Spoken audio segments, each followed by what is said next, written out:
The Dusk Guard, Rise. By Viking ZX. Assembly. Chapter 3. Steel? Hey Steel! Sapphire Song laughed as her brother sat up with a start.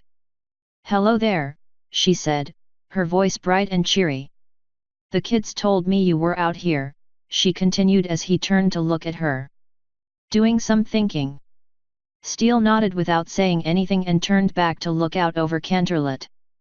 The perch on the back wall of his sister's garden gave him an excellent view of the city as the sun slowly lowered, something that he could just stare at as he let his mind wander.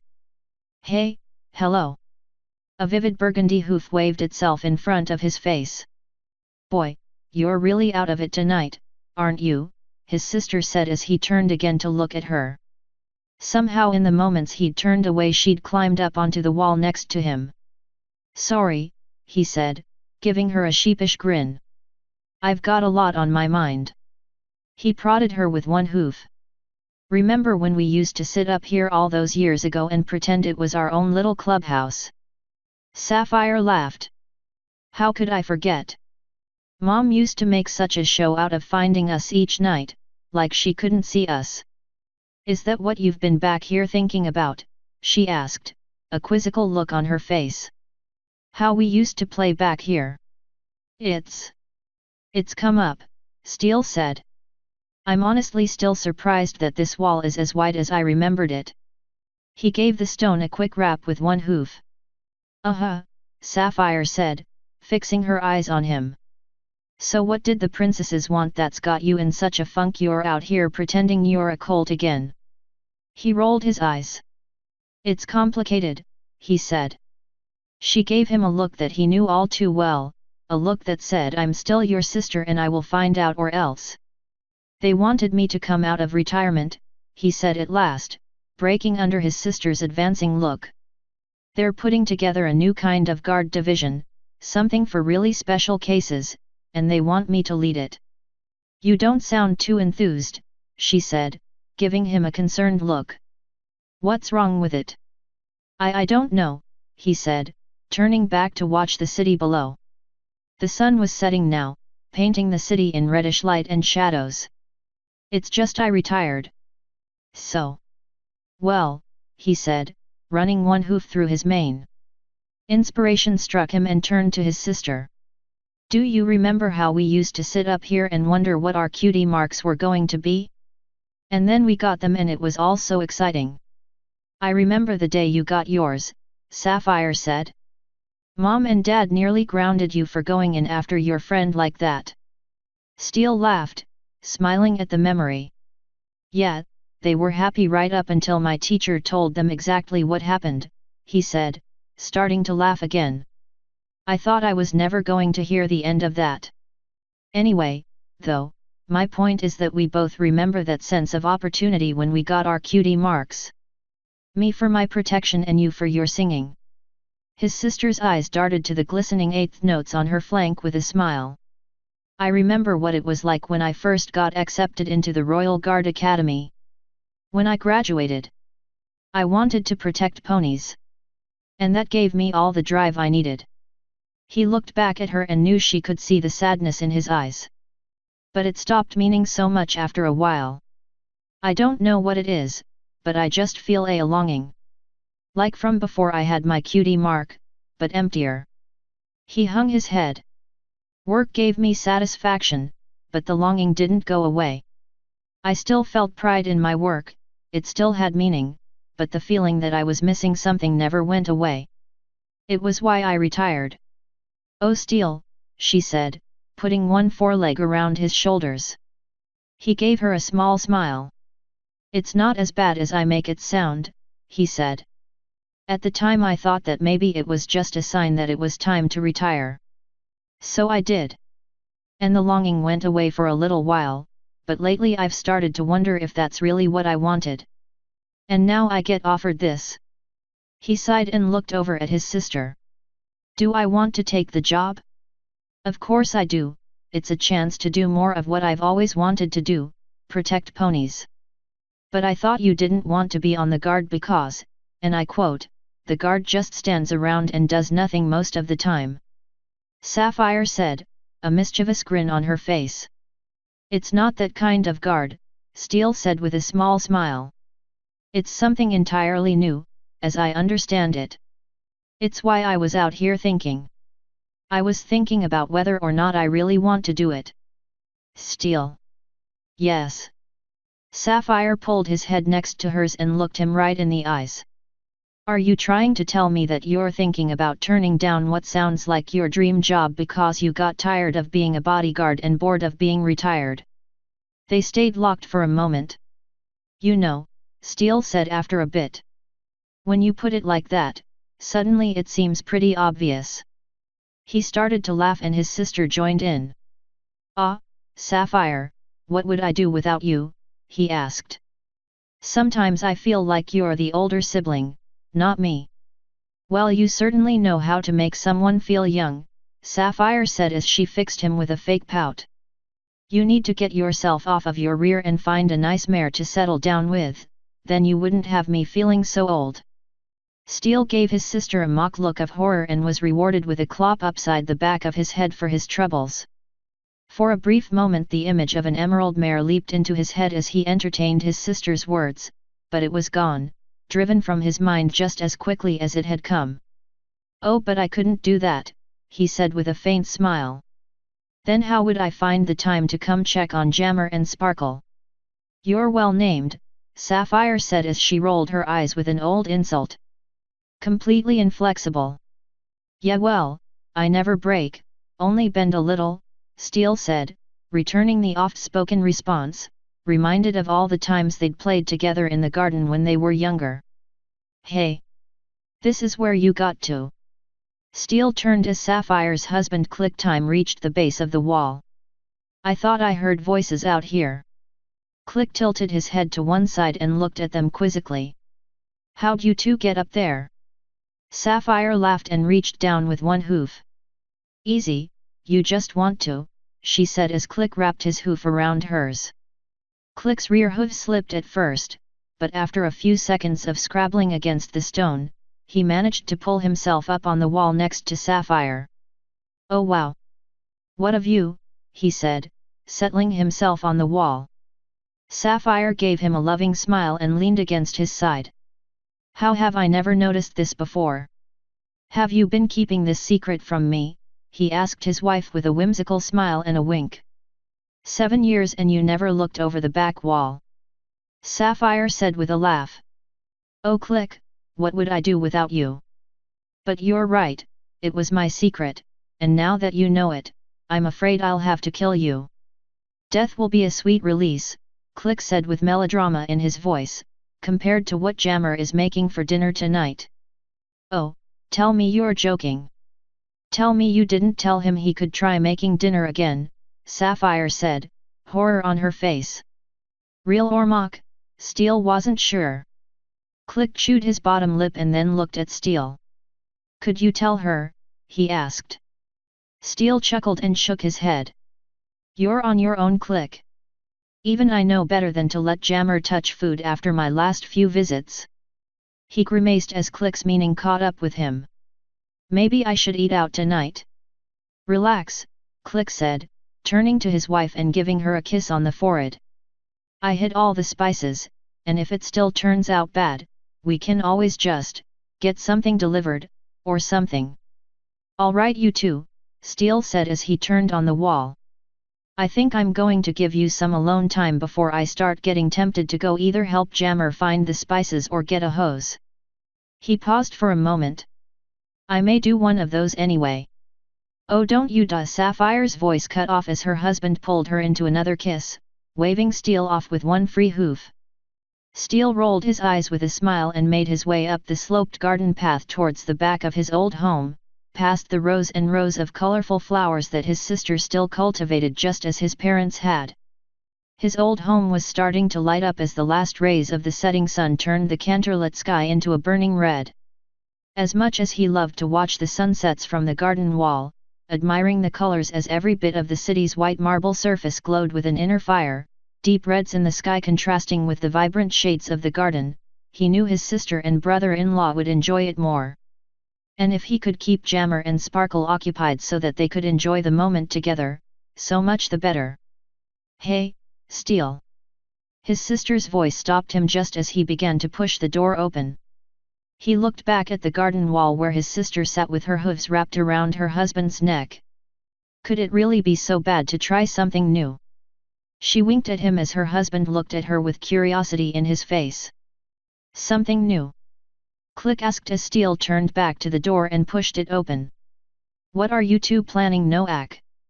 Forget new, how about something fresh? Steel heard his sister say before he shut the door with a click. After a second thought, he latched it from the inside.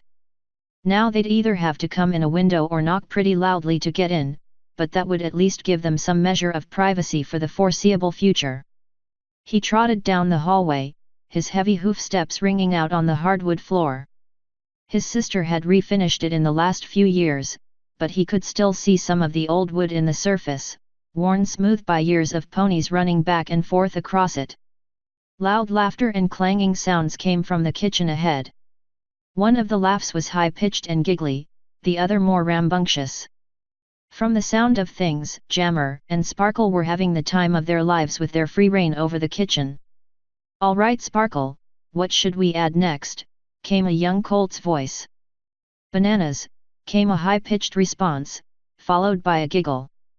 "But we don't have any bananas," the colt's voice said back. "Oh, what about that fuzzy brown fruit in the fridge? With the green in it? What's that called?" "Sapphire bought kiwis," Steel asked as he rounded the doorway into the kitchen. Both Jammer and Sparkle looked up in surprise, but then massive smiles beamed across their faces. "Uncle Steel!" Jammer was the first to move as he bounded off the stool he was standing on, completely forgetting that his hoof was still sitting on the mixing spoon handle. It whipped over the edge of the large bowl as Jammer jumped down and, leveraged by the weight of his young body, and flew across the kitchen to land on the linoleum with a clatter. The colt didn't even notice as he shot across the room and barreled into Steel's chest as hard as he could, letting out a loud oomph as he hit. "Hey there, Jammer," Steel said as the electric blue colt wrapped his small forelegs as far around his neck as he could. "Still trying to knock me over, I see. I'll do it one day," Jammer said, grinning. "Just you wait." Pow! He stepped back and danced up on his rear hooves, shadow boxing with his front hooves and almost losing his balance. "You keep trying, and you will someday," Steel said with a smile as his niece mimicked her older brother, barreling into his side and smearing something wet and sticky into his coat with her face. "Uncle Steel," she said, giving him a grin that was missing a tooth as well as stained in what looked suspiciously like strawberry juice. "We're making fruit salad. Wanna help?" "Fruit salad, hey," he said, lifting the laughing Sparkle onto his back with one hoof. "Let's go see what you've got in it." He wandered over to the bowl where it sat on the counter as Jammer hopped up on the stool besides him, a new mixing spoon already held in his teeth. "So what have you put in it so far?" "All sorts of goody stuffed," Jammer said. He stuck the spoon into the bowl and pointed with his hoof, a proud look on his face. "We've got strawberries and grapes and apples and oranges and pears and even a lemon." He looked up at his uncle, grinning. "We were just about to get those green fuzzy things out of the fridge." The his forehead creased and one of his ears flitted down. "What did you call them again?" he asked, looking up. "Kiwis," Steel said, grinning as Sparkle repeated the word from his back. "Yeah, kiwis," Jammer said, jumping off of the stool once more and galloping across the kitchen, completely failing to notice that in his haste one of his hind legs had kicked the mixing bowl as he jumped. Steel's hoof shot out, intercepting the bowl before it slid across the kitchen island and onto the floor. Seconds later Jammer was back, this time with a small paper bag in his mouth. He hopped back up onto the stool, completely ignoring or not noticing. Steel wasn't sure which that the bowl with the rest of the ingredients had moved a foot back. What he did notice was the grape that suddenly hopped out of the bowl under its own violation. "Sparkle! You can't eat it yet." Sparkle giggled as the grape glowed and sparked in a golden glow, hopping into the air towards Steel, only to be snapped up by the butter-yellow unicorn filly as she jumped off of his back. Steel laughed and pushed the bowl back towards the edge of the counter. "All right then, you two. Let's get this thing finished so we can eat it." He looked into the bowl and his brow furrowed. Aren't you supposed to cut some of these?" While the oranges had been peeled and pulled into segmented pieces, the rest of the fruit was whole. "I'm not allowed to use the knife for cooking yet," Jammer said, giving him a wide-eyed look that said it was the simplest thing in the world. "Mom said she wanted me to get a little bit better with my magic before she let me do that." The colt tapped his horn with one hoof. "Hey, could you do it?" Steel smiled at his nephew. "You bet. And tell you what," he leaned in, his voice dropping to a conspirator's whisper. "I'll even help you find where your dad put all the spices as long as you promise to only put them on his plate and help me find a camera." "Deal." "Deal," both Jammer and Sparkle yelled at the same time. Asterisk asterisk asterisk. There was no waiting the next morning when he arrived outside Princess Celestia's study. Both sets of guard were waiting outside the door, a different pair of royal guard but the same two night guard, and they ushered him inside as soon as he had walked up. "Ah, Steel Song," Celestia said, greeting him with a smile on her face. She and her sister were once again seated behind her massive desk, although this morning it was clear save for a few files. "Princess Celestia, Princess Luna," he said as he bowed low in front of the desk. "It is an honor to meet with you again." "The pleasure is ours," Princess Luna said as he took a seat before the desk. "Have you come to a decision?" "Yes," he said, his mouth suddenly dry. "Yes, I have." He straightened himself upright, assuming the same rigid posture he had been taught so many years ago at the academy. Was it his imagination, or had the two sisters leaned forward slightly in anticipation? "I've decided to accept your offer," he said. "Wonderful!" Luna exclaimed in a loud voice, rising up on her hind hooves, her wings and forehooves spread wide. "We are most pleased that, you, ahem." She gave a small cough. "My apologies, my excitement has gotten the better of me." "Not a problem at all, Your Highness," he said, noticing out of the corner of his eye that Celestia had turned to one side and appeared to be hiding her laughter by faking a cough. "I do have a few questions, however," he said, dropping his shoulders and assuming a more relaxed position. "You may ask," Luna said as she settled herself behind her sister's desk once more. "Who will I report to?" he asked. "As I understand it, the Night Guard primarily report to you, while the Royal Guard primarily report to your sister. Who is the Dusk Guard to report to?" "You will report to Luna primarily," Celestia answered, her face once again serene and composed, as this was her idea and her project. "However, you may also choose to report to me as the situation and time of day warrants." Additionally, Luna added, "The Dusk Guard shall have an additional avenue available to them. You have the authority to refuse any mission requested of you unless both myself and my sister make a unified request." "That is unusual," Steel admitted. "Is there a particular reason for that stipulation?" "It is in the event that my sister and I ever disagree on the particulars of something, as not to unduly unbalance the guard," Celestia said. "In a situation where neither my sister nor I can agree on a case of action, should such an event occur, you are free to choose for yourself a proper course of action, even if that action is to withdraw and do nothing, provided that course of action is within your duty as a guard of Equestria.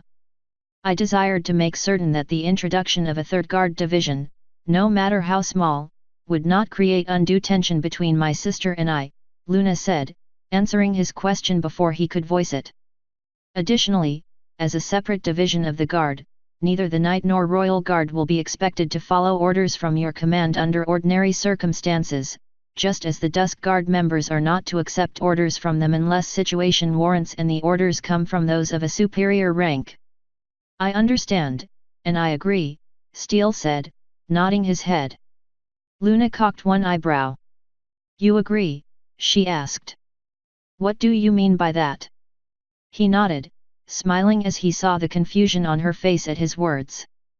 It's not enough for me to simply understand what is required of me, he explained. If I agree with it, if I believe it, then I am ever more likely to follow it. I told you he was perfect for this position, Celestia said, looking at her sister and then back in his direction. To think that I tried for so many years to recruit you to the Royal Guard, only to have my sister succeed. She shook her head, sending her multicolored mane cascading through the air behind her.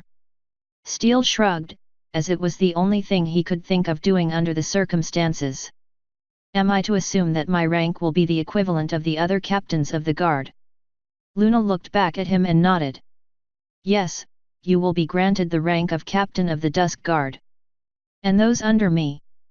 You may assign them ranks as you see fit, Luna said. After all, they will be your charges. Have you decided on the 5 ponies? Her eyes glanced at her sister. You wish to recruit? I have, Your Highness, he said as he pulled his saddlebags from his back. They were heavier today, he'd brought a few extra things with him in addition to the files he was now pulling out. As requested, one of the 5 is the pony personally asked about by Princess Celestia. He gestured at the Solar Princess, and the other 4 are my own choices. Not only do I believe that I will be able to convince each one of them to join the Dusk Guard, but each of them has valuable skills that I believe will contribute to the team as a whole. Speaking of my request, Celestia said as she levitated the file out from the spread he had placed on the desk, do not be afraid to deny it if you fear that it may not be for the best. He shook his head. I'd be a fool to turn down such an asset, even if he does prove difficult to work with. Besides, he said, from what I've seen of his file I have reason to believe he may prove a much better choice than the pony he replaces. Really? In what way? Celestia asked. He'll have a much harder time saying no than my original choice would have, Steele said with a grin. I assume that I'll receive some sort of documentation to aid in his release. Celestia nodded an affirmative.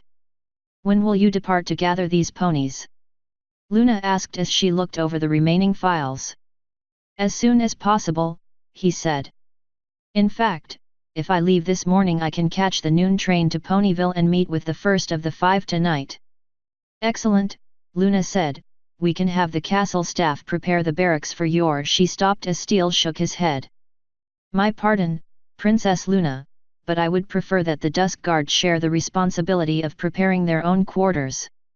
Many of them will already be used to it being required of them, while those that aren't, well, it will be their first taste of their duties. Luna nodded. Your choice is sound, we shall refrain from interfering with your assigned quarters until you return. She looked down and examined the files for a few more moments, silent and stern, but then looked back up at Steele and pushed the files back towards him.